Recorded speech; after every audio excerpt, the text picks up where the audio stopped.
Hola, ¿cómo están? Les vuelvo a dar la bienvenida a este segundo episodio de este podcast, de este lado C de la vida y los viajes, de mi lado, mi perspectiva y un poco de mi experiencia. En este episodio vamos a hablar de qué se necesita para llevar una vida nómada.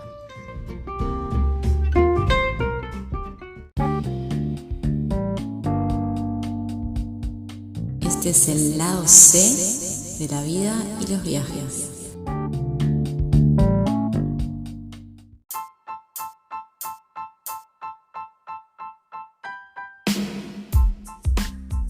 Acá estamos de nuevo en un episodio más.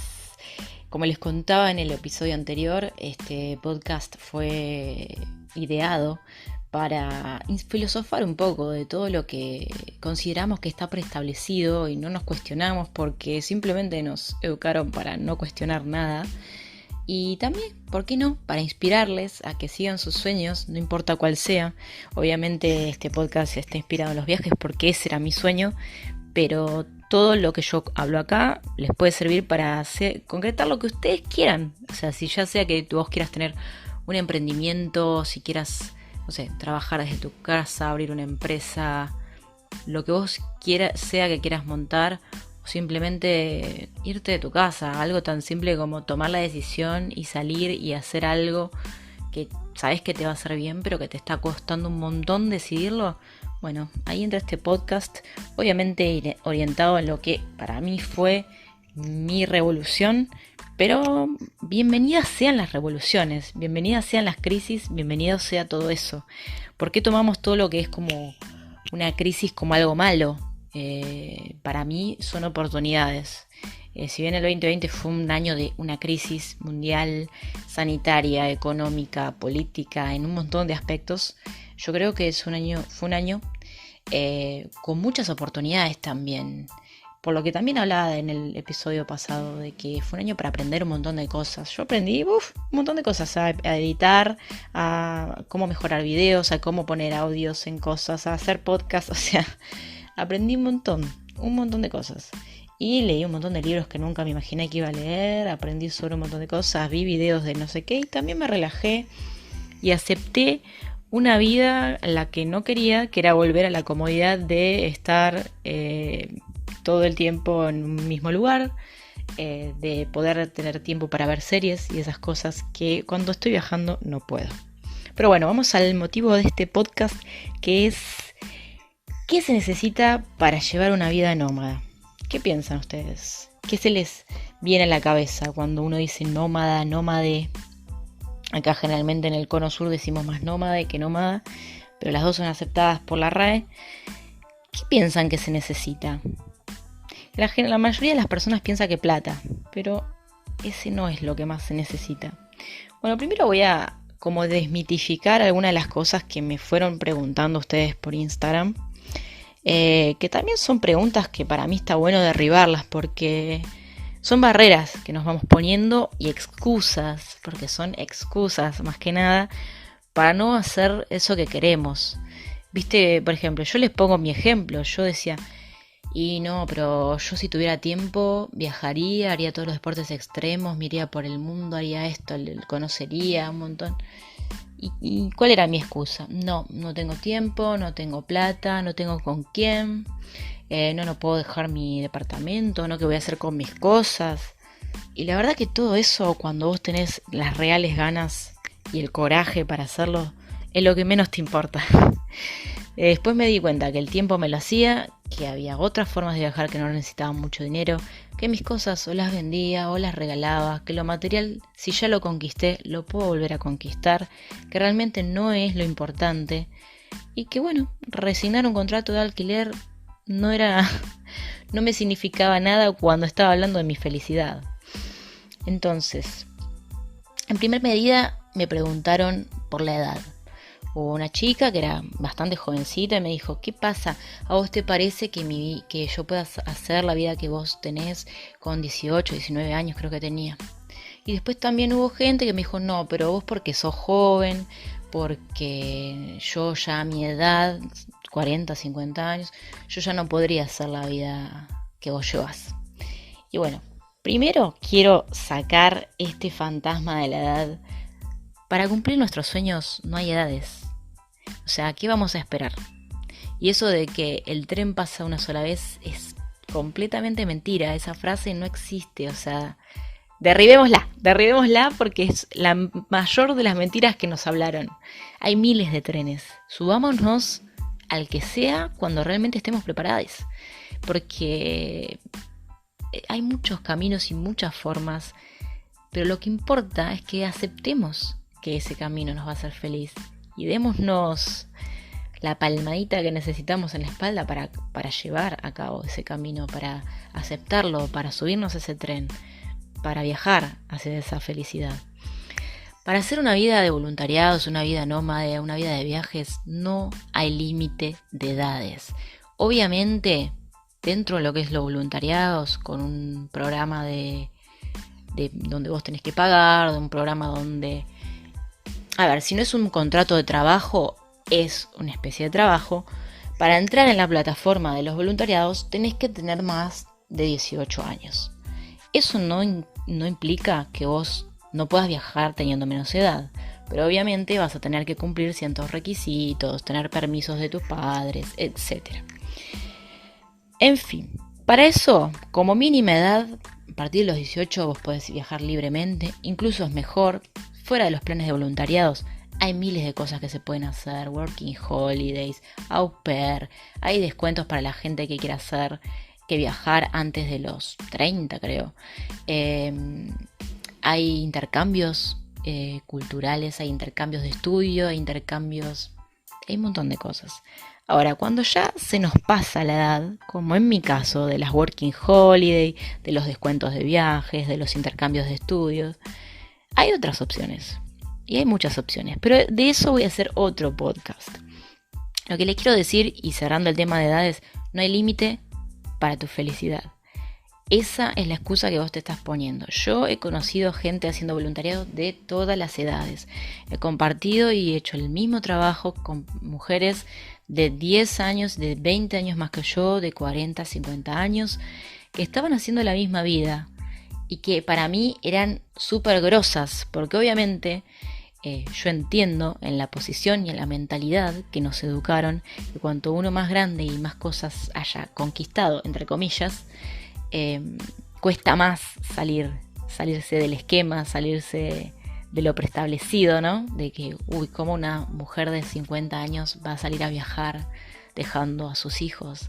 Porque, bueno, ahí también entra el rol de la culpa hacia la mujer y de lo que ella debería hacer. Pero en eso también vamos a hablar en otro capítulo. Bueno, vamos a seguir. Para mí, algo que hay que tener para hacer una vida nómade es principalmente poder de adaptación. ¿Por qué les digo esto? Porque la adaptabilidad a donde sea que vayas es sumamente importante. Por ejemplo, les pongo mi vida.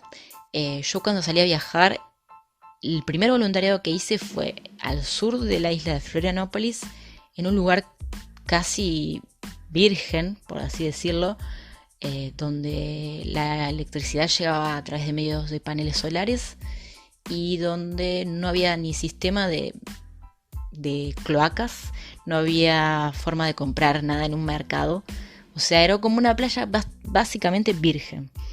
Y dormía en una carpa donde el colchón estaba húmedo casi todos los días porque había mucha humedad en medio del mato, del morro, donde los mosquitos no te dejaban prácticamente vivir, donde te reconocían como que eras nuevita en el lugar porque tus piernas todavía no tenían ninguna picada de mosquito. Y donde para cocinar teníamos que revolver entre las ollas que teníamos y cocinar con un fogón a leña, o sea, poner unas maderas y cocinar al fuego. Y era como, si uno lo piensa, un retroceso, ¿no? Y yo era sumamente feliz de estar una semana antes tirada en mi departamento, en mi cama de 2 plazas, con mi ventilador, con mi computadora viendo una serie, y pasar una semana después a dormir en una carpa con el colchón húmedo, con un colchón de una plaza, con una frazada horrible que tenía olor y estaba húmeda, sin tele, sin ventilador, sin un baño con cloaca y a veces sin poder bañarme. Pero yo era sumamente feliz. Entonces a eso es lo que voy. La comodidad no trae la felicidad. El dinero no paga la felicidad.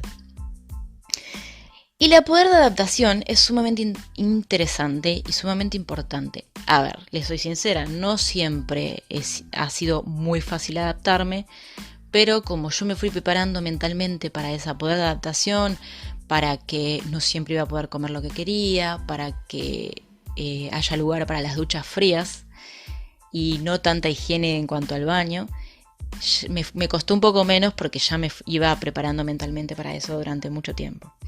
Entonces, el poder de adaptación para mí sobre todo, y la paciencia que va acompañado con ese poder de adaptación. ¿Por qué?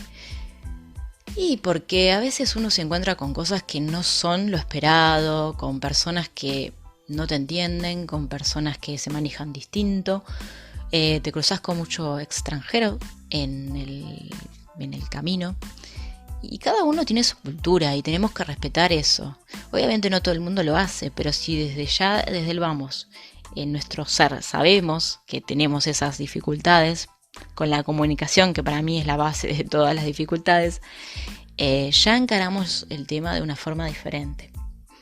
Otra cosa que para mí es importante es el desapego, que es por algo que lo cual también me han preguntado muchísimo. Bueno, el primer desapego que uno vive cuando quiere hacer una vida nómada es el desapego material. Yo nunca fui una persona muy consumista así de ropa, pero como trabajé bastante tiempo en oficina, tenía un montón de ropa de oficina. Imagínense camisas, zapatos, jeans, carteras, un montón de cosas. Todas cosas que viajando con mochila no te sirven, no te entran y no las vas a usar. Entonces lo primero que tuve que hacer fue poner en una pilita todas mis cosas y decidir qué era lo que iba a llevar, qué era lo que iba a dejar, qué era lo que iba a regalar y lo que iba a donar. Y así empecé el desapego. Costó. Un poco menos me costó el desapego de las cosas de mi casa. Porque, bueno, eso ya sabía que no eran cosas que iba a llevar y que por ese entonces también mi hermana se estaba mudando sola, entonces me sentí muy bien de dárselo a ella, que sabía que lo iba a usar y lo iba a necesitar. El desapego geográfico es algo que lo vas trabajando también mientras vas viajando, porque hay lugares que te encantan y te quisieras quedar, pero si tu objetivo es seguir viajando y no buscar ese lugar en el mundo, nada, sabes que podés volver. Entonces eso también te lo da a empezar a viajar, saber que sos libre para volver e ir en cualquier lugar. A ver, ¿quién dijo que tenemos que morir en el mismo lugar que nacimos? ¿Quién dijo que ese es el único destino en el que deberíamos estar y permanecer? O al cual siempre volver. Yo la verdad que me di cuenta que también es una gran falacia, algo que también está muy preestablecido. Me mata esas personas que dicen, no, yo nací en esta ciudad y voy a morir en esta ciudad. Pero ¿y qué conociste? Y no conocieron nada, no salieron ni de su ciudad. Y eso viene muy de la cultura de antes, de nuestros abuelos, me da la sensación. Y ahora tenemos otra cultura, ¿no? De conocer y de recorrer. Entonces el desapego geográfico ya es algo más, se nos hace un poco más fácil. Y bueno, para mí el desapego más difícil de todos es el afectivo. Primero, irte de tu lugar, de tu gente, tus amigos, tu familia. Es el primero de los desapegos que es el que más duele. Porque la ropa y lo geográfico va y viene realmente. Pero los afectos no. Los afectos están ahí. Los afectos son los que se quedan mientras vos estás viajando. Son los que quisieras traerte un ratito a tomar un mate y ver un atardecer mientras estás llevando una vida de viaje. Pero no podés. Y después quisieras que volver a tu vida normal. Y no se puede. Igualmente, como yo les contaba en el episodio anterior, la primera vez que viajé, que era muy chica, no existía nada, ni internet, ni celular, ni videollamadas. O sea, sí por Skype, pero era muy difícil. Entonces hoy siento que estamos muy, muy cerca con esto del celular, con esto de WhatsApp, Instagram, de las formas que tenemos de hacer videollamadas, de la forma que tenemos de conectarnos. Hola, estoy acá en Kuala Lumpur, pum, te mandé una foto y vos estás viendo lo que yo estoy viendo en el mismo momento. Entonces eso es súper loco. y me parece que nos acerca muchísimo más. Ahora, el extrañamiento es algo que se va trabajando, es lo más difícil. Yo al principio tenía días en que me desgarraba de extrañamiento, de decir, aparte yo empecé a viajar sola, de decir, uy, ¿qué? Me encantaría estar compartiendo esto con esta persona, me encantaría poder estar charlando acá con esta persona, me encantaría estar tomando un mate con esta otra persona, metiéndome al agua con esta, así. Y la verdad es que bueno, se aprende también, a todos aprendemos, a todo uno se acostumbra y se desacostumbra y se aprende a viajar sola. Y más allá de eso, también lo que empieza a pasar, más allá de la familia que uno deja, es que empezás a conocer un montón de personas en el camino, de las cuales también te va a empezar a costar desapegarte. Y después también hay mucho mito alrededor de las personas que viajamos de que no, son gente fría, son gente que no les importa nada. Y por lo menos en mi lado C, en mi experiencia, les digo que es todo lo contrario. A mí me importan demasiado las personas, a veces incluso pienso que demasiado. Y por eso también está bueno desapegarse un poco, hacer esa distancia que te permite pensar y replantearte realmente quiénes son tus reales afectos, quiénes son realmente la gente que valorás, que te valora y que importa en tu vida. A mí me ha pasado que un montón de personas con las cuales yo tenía una relación súper fluida, súper amena, súper cercana, cuando dije que me iba a viajar, no lo tomaron muy bien y no me hablaron nunca más. Y eso es re loco, porque, a ver, yo entiendo que no todo el mundo está preparado para que uno lo deje todo y se vaya. Y uno quisiera contar con ese apoyo, decir, bueno, obviamente yo estoy fuera, pero igual te quiero, te extraño, quisiera hablar con vos. Pero bueno, no todo el mundo está preparado para que la otra persona esté lejos, entonces yo entiendo a esas personas y hablaremos cuando estén dispuestas a retomar esa relación que teníamos, o no. Entonces ahí uno también empieza a ver si esa relación era realmente como uno creía o si la persona que le ponía la onda para que esa relación siguiera era solo yo y la otra persona nada más acataba mis pedidos, mi continuidad en ese entonces. Entonces lo afectivo para mí es una de las cosas más difíciles, pero se va trabajando y se aprende a los golpes, a no extrañar, se aprende a conocer gente nueva y dejarla de ver en el momento, a que por ahí conoces gente que no sabes ni cómo se llama y tuviste una charla de 2 horas sin saber el nombre y decís, loco, esta persona con esta charla me cambió la vida, y que por ahí nunca te pasó con otra persona que conoces hace 1000 años. Entonces me parece que es súper enriquecedor que eso también suceda. Y otra de las características que me parece que está buenísimo tener, y que es la que nos hace salir a viajar, es el sentido de urgencia que cada uno maneje, y el coraje que ello conlleva. Porque la verdad es que si nos vivimos poniendo excusas de no, y esto no, y lo otro, nunca salimos. Y por lo menos en mi caso yo dije, bueno, si no lo hago ahora no lo voy a hacer nunca. ¿Y cuál fue el primer paso? Comprar mi pasaje sin saber ni a dónde iba a ir, ni qué iba a hacer, ni nada. O sea, yo compré el pasaje y le dije a todo el mundo que me iba. Es más, le dije a todo el mundo que me iba antes de comprar el pasaje. Y con eso uno ya empieza a exteriorizar lo que va a hacer. Y te vas incluso comprometiendo a vos misma a hacerlo. Entonces yo ya me fui planteando, no, mira, me voy. Yo aparte hacía miles de actividades, iba a danza, iba al teatro, iba a hacer pintura, me juntaba con tal persona, me juntaba con tal otra, hacía un montón de actividades. Y empecé a dejarlas hacerlas, algunas, porque sabía que me iba a costar más desapegarme. Y en otras, en la charla de fin de año, decía, bueno, yo el año que viene no voy a estar, me voy de viaje, sin saber de dónde me iba. Entonces empezar con eso, a nosotros mismos policiarnos y ponernos nuestros propios objetivos, porque realmente es eso.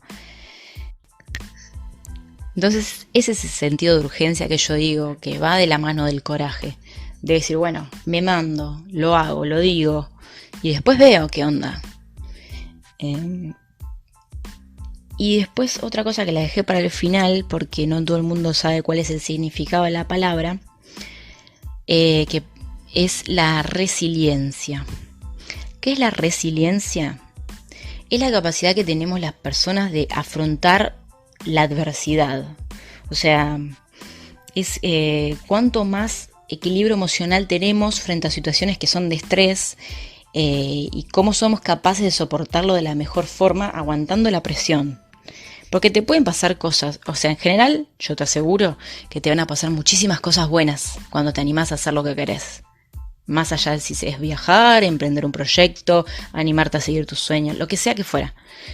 Pero también te pueden pasar cosas malas. Y lo que vos tenés que hacer es que eso no te traumatice.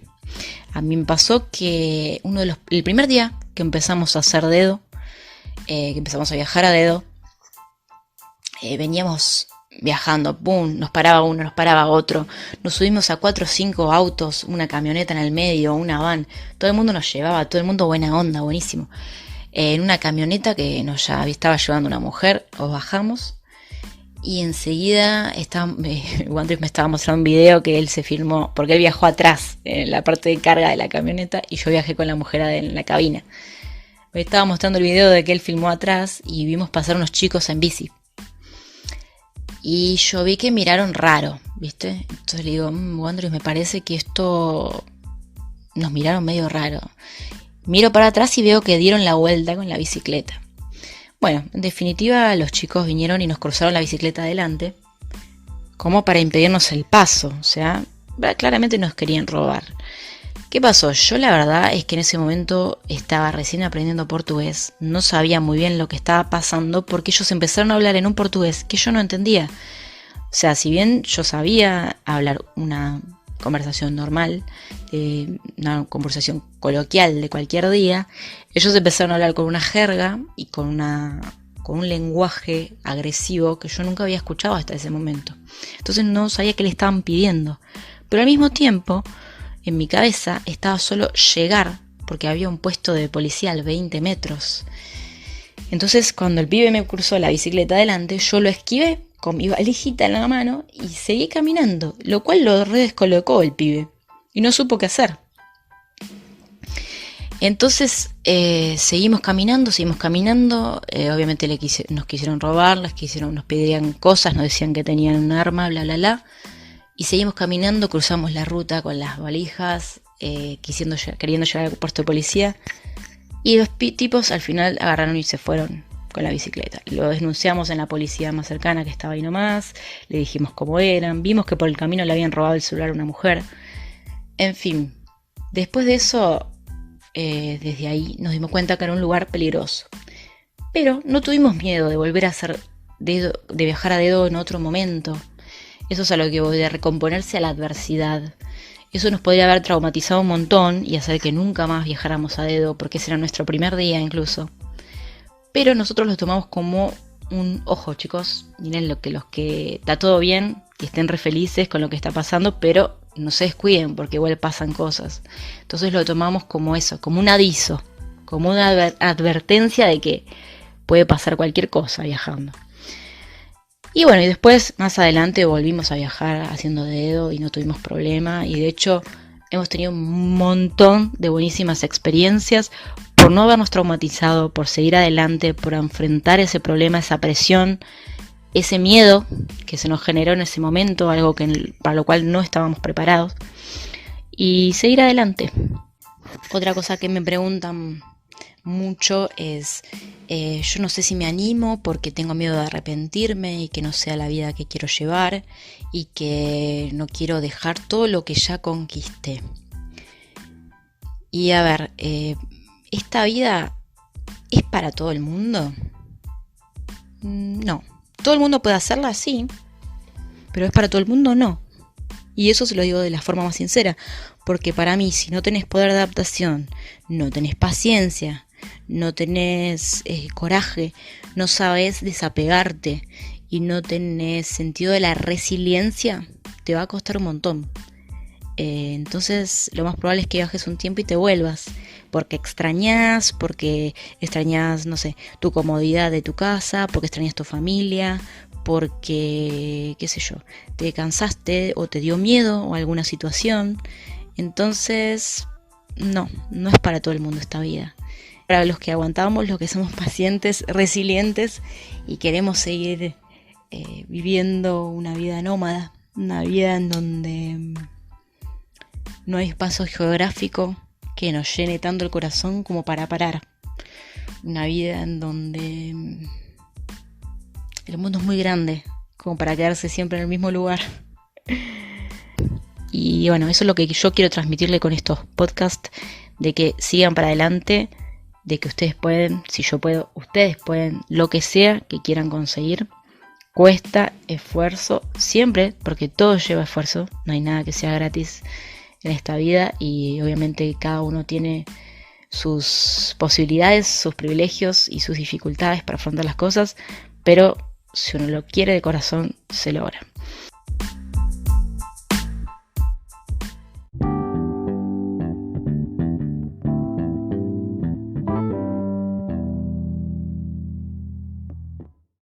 Hemos llegado al final de este podcast. La seguimos por Instagram si quieren. Les espero por ahí en @simplemente.